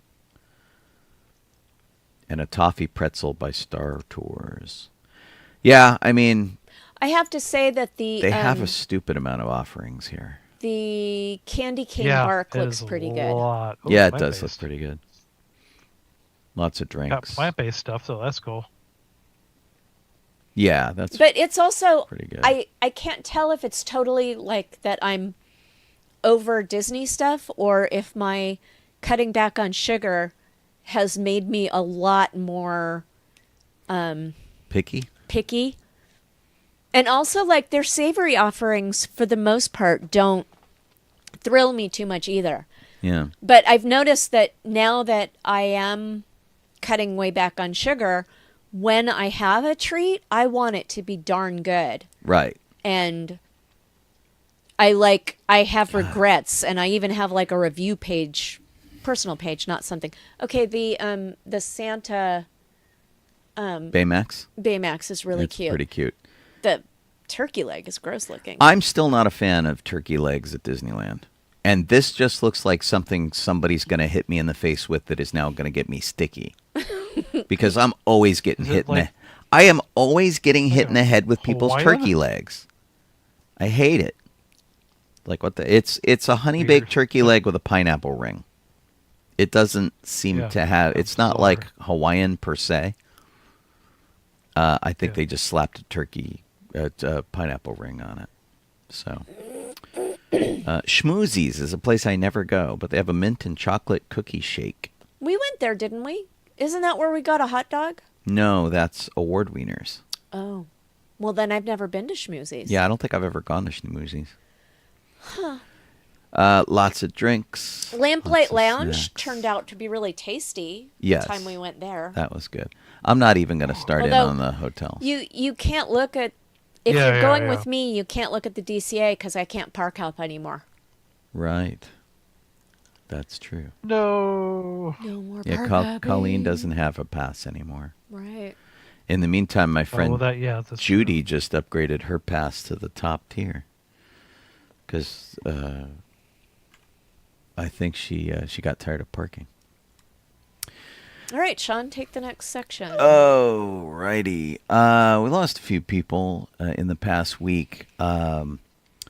We lost Chauncey Glover, who was a local KCBS KCAL news anchor. We lost him at the age of 39, which is Yeah. pretty young. And he been around for a little while. He started in Alabama and made his way to L.A. to work in news here, which he did after working in Houston for 8 years. And so they haven't said why he passed away, but yeah, kind of strange that just as a local guy, but as a relatively young one out here was just kind of weird. At the age of 85, we lost Greg Hildebrandt, along with his brother Tim. They did movie posters for Clash of the Titans, lots of Marvel posters and things. Yeah. They did a lot of calendars featuring the Lord of the Rings and stuff, very fine art stuff. But they will totally be remembered for the Star Wars poster, which was, I don't know why they didn't just release the poster to Star Wars as we saw it in theaters, but it was, I'll show you this it's really crappy version of it, unfortunately. But this was the poster that everybody had on their wall in 1977 as one of the first Star Wars things that made it out. They're like, what are we going to do? Let's do something really fast. And so they did this. And one of the things that made me laugh so much about it is that, like, Luke and Leia were totally Conan style. Like, Luke was ripped with abs and Leia had impossibly long legs and big slits up her costume and all this kind of stuff. And that neither of them looked exactly like the Mark Hamill or Carrie Fisher, but it was the poster that we all had that we could get our hands on. And of course, they did lots of trading cards. They did top stuff and whatnot. And so Tim had passed away a while back. Greg had survived him. And one of the things, and I think I've mentioned this on the show before, that was really charming about their art was that he would, the Hildebrandts would use the toys as their reference. And so they would use like the Millennium Falcon toy from Kenner, which had an oversized cockpit on the side and some other idiosyncrasies that you could look at it and go, they didn't use movie stills, they used the toy. And that was just one of the things that made it really fun. But they used to do DC Comics covers. They did Dungeons and Dragons stuff. I mean, my gosh, they did everything. And they were just absolutely epic stuff. And the I guess they did end up using their thing as their art as posters in the UK. This is the UK variant of it, which is really cool. And it was not bad. It was different from what we saw at the movie theater, which was much simpler. But it was pretty cool. So anyway, really sad to hear that he passed. He was just sort of one of those guys that we had seen the work of all through our lives. And then another kind of big guy who passed away this week was Quincy Jones. He was a trumpet player. He got involved in big bands and stuff early in his career. He became a producer and worked with absolutely everybody. But of course, his best known partnership was with Michael Jackson. He produced a lot of stuff for him up to and including Thriller. The song Thriller was his idea to bring in Vincent Price and have him do the little talking piece at the end as a pin on the end of it. He's done all sorts of like really amazing stuff. He was an EGOT several times over, Emmy, Grammy, Oscar, Tony. He won multiple awards in each of those categories. And he was the guy who oversaw the recording and the shooting of one of those You Love It or You Hate It songs, We Are the World, from 1985. Big charity thing. And anyway, he's also responsible for revitalizing Frank Sinatra's career. Frank used to call him Q, and he was the only guy who would stand up to Frank Sinatra and go, "No, Frank, you got to do it this way. This is really important." So he released an album that I think was called like "Swing Along with Frank" or something like that, and it had things like jazzed up versions of things like "Fly Me to the Moon" and stuff like that really gave Frank Sinatra that kind of like, cool baby Vegas kind of vibe, and it completely gave Frank Sinatra a second career, put him back on the map, back onto stages. Absolutely incredible. So I could talk for hours on his career. I think I did on my show. I think I did an entire 2 hours of Quincy Jones music on my morning show on behalf of him. Just crazy history. His daughter is actress Rashida Jones, and she frequently said that I can't believe all of this history comes out of one individual, the famous people he's met, the things he's been involved in, all of this incredible stuff that just happens to be my dad. Yeah. And even Quincy Jones, he used to call himself Ghetto Gump, because he could have been a criminal, or he could have been a music producer. It could have gone either way with him, because he had broken into an armory to steal some food. He found a piano, started noodling with it, decided he loved music, and he chose music over crime. He was 11 years old. So, and that was it. Really sad to hear of him passing. Just a phenomenal life. And I think if you go to Netflix, Rashida Jones was involved in a documentary very similar to the John Williams one about Quincy Jones. Go check it out. And as a writer and a musician, he's done stuff that you've heard all your life. He did the piece of music that was used for the Austin Powers theme, which is called Soul Bossa Nova. And he did a song called The Street Beater, which is the music that was used for Sanford and Son, which is an instant earworm. It's the song you cannot get out of your head the minute you hear it. So he's got his own cred as a musician, too. Absolutely phenomenal. And really sad to hear of his passing. Yeah. Thank you, Sean. Mm-hmm. Jeff, you want to start the speed round? It's going to be a quick one. Yeah. Like one each. Yeah, totally. Okay. Robert Zemeckis, I guess they were talking to him on somebody's, I guess it's podcast. It's a podcast, Happy, Sad, Confused podcast with Josh Horowitz. And he said that they had actually started writing the script for Roger Rabbit 2 long ago, after the first one, and they just said it's Disney will never ever make the movie, which is a real bummer. It's too bad. Yeah. They said they can't make a movie with Jessica Rabbit in it. There's very little. The sequel the script isn't ever going to see the light of day as good as it is. And the side note is that a teacher I had at Irvine Valley College was an environmental teacher, or whatever, and he's actually a musician, named it goes by Toulouse Eaglehart, and he actually was contracted by Disney to do the music for a sequel of sorts. With it's like just one of the side things they wanted to do at one point was just like the Adventures of Roger and Jessica or something. So he did all of this weird guitar stuff for it. That's cool. And, well, they did have a never series of used. maroon cartoons. Yeah. So. Sean, what do you want to talk about?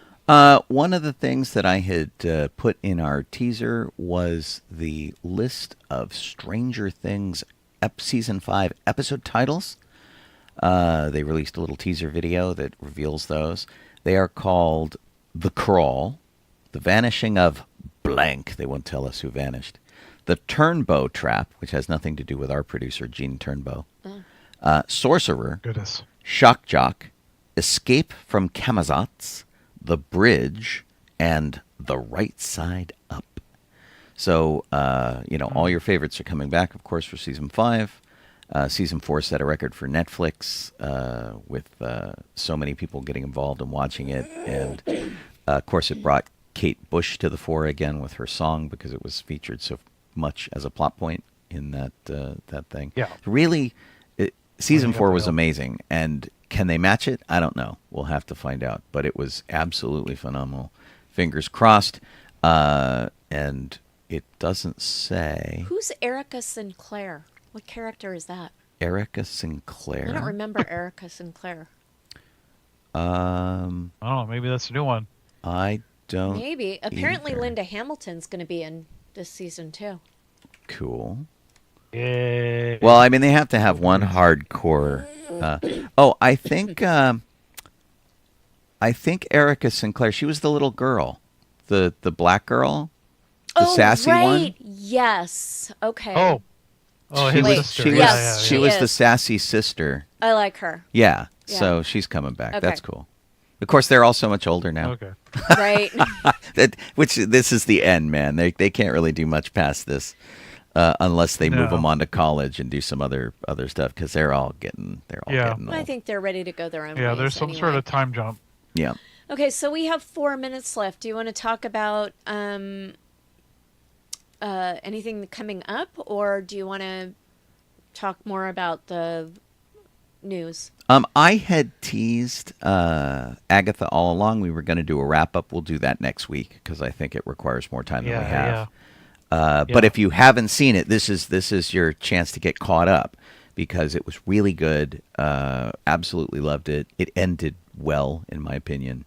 So go watch it. Make sure you're all caught up, and then we'll talk about it next week, and get into proper depth. I did want to mention that LosCon, the Los Angeles Science Fantasy Society annual convention that's been running since the 1930s, is coming up Thanksgiving weekend on its usual weekend at a new hotel. And it is a very old school convention. So if you like old school conventions where you get to meet authors, then come on down. It is LostCon 50. Wow. Larry Niven is the writer guest of honor. Well, maybe it hasn't been around since the 30s. Larry. Kathy Marr is the music guest of honor. Dr. Laura Brodian Fries Baraja is the artist guest of honor with her since passed husband Frank Kelly Fries as the ghost artist. And then the fan guests of honor are Craig Miller and Jenny Dazzo. And if you are Star Wars fans, Craig Miller was the head of fan relations for Lucasfilm during The Empire Strikes Back and Return of the Jedi, and then he moved on to Jim Henson projects like Labyrinth and The Dark Crystal and things like that. So Oh, okay. he's a neat guy to talk to, and you want to come Groovy. down. You can go to lostcon.org, I think is will take you there. Let me check that. So, Cool. but should be pretty cool. Yeah, lostcon.org. Yeah. Check it out. Cool. It looks to be fun. I, for whatever reason, am the MC of note for the weekend. I will spend most of it with a microphone in my hand. They are hosting the original Star Wars trilogy as early versions as they can get their hands onto screen, which will be fun. Oh, So okay. episode 4, 5, and 6, non-special edition versions. I think they have the Criterion Laserdiscs, which were updated okay. for clarity, but not with added stuff from the special editions. So they're going to do that. That should be really fun. All sorts of things in the works from those guys. So, Nice. yeah, it'll be pretty great stuff. Cool. The next big event we're doing is the Life Day Observed on the 12th, which is what, next Tuesday? Next Tuesday. We Yeah. hope Yeah. to see some of you there. I know that it's more difficult this year because the passes don't, they don't let people go on the 17th, a lot of them. Yeah. So, Yeah, and yeah. reservations are already booked for at least the 17th. Yeah, they Or open and passes. close those, so check them out. Like some No. people get reservations the day of. And yeah, we do Yeah. one during the week so that Yeah. people with lower cost passes can show up during the week. I don't know if Colleen's going to have to buy a ticket, I think, to go. I have to buy 2 tickets. Yeah, because one for each day. I think Yeesh. it's considered the holiday period, and I don't think cast members can sign people in. So I asked, and we they- can't even throw ourselves on the mercy of our friends. Right. Wah wah. I know, man. Yeah, so we'll do that and see how that goes. But hope- I decided to do this. I knew that Yeah. I was going to have to buy these tickets when I yes, exactly. decided to do it. And you could always get a multi-day ticket for. No, because a multi-day ticket is more expensive than 2 one-day tickets. Oh, is it really? Oh, Yeah, that sucks. really weird. It's Bizarre. like $30 more. No, that's lame. Jeff, you're doing an event tomorrow, right? Leukemia Yeah, walk I or have something. two. I have 2 of them tomorrow. So, 2 of them. it's I have one in the morning at Angel Stadium. Oh, 8 to 11 at Angel Stadium. I think that's like the used to be the JDRF walk, and now it's like a. run. oh yeah, they changed Or, their name. Yeah, and then I have Light Up the Night in Irvine as well. Yeah, I was Because thinking Sparrow's of going. doing face painting again. I was thinking of going to that Light Up the Night one. They seem low on people. Yeah. But it's Sparrow's doing face painting at it, so I'm going. okay. It is in Irvine, so we would have to see what's up. But I'll talk to Colleen, see what our plans are for tomorrow night, and if we're not doing anything, maybe I'll come join you. Tomorrow night we have a meeting. Oh, we have a Okay. meeting. Never mind. Oh, there you go. We have our radio show There's your meeting, I think. So. answer. Seliger. That's true. Yeah. Oh well, we'll I have fun. Sweet. Ghostbusters in the morning and Rebel Legion at night. So yeah. Great. So well, then you don't have to be in the same sweaty costume all day long, right? Yeah, exactly. That's pretty Yeah. funny. All right, that's it for us. Thank you for hanging out and tuning in and all that kind of stuff. If you have been listening to us on sci-fi.radio, that is a URL where you can listen to the station. You can check out our schedule of shows, of which there are many that are hosted by live people just like us. We've always Yeah. got music going when that isn't happening. And if you look at the schedule, it will change things over to your local time zone so you can see exactly when these shows are going to air.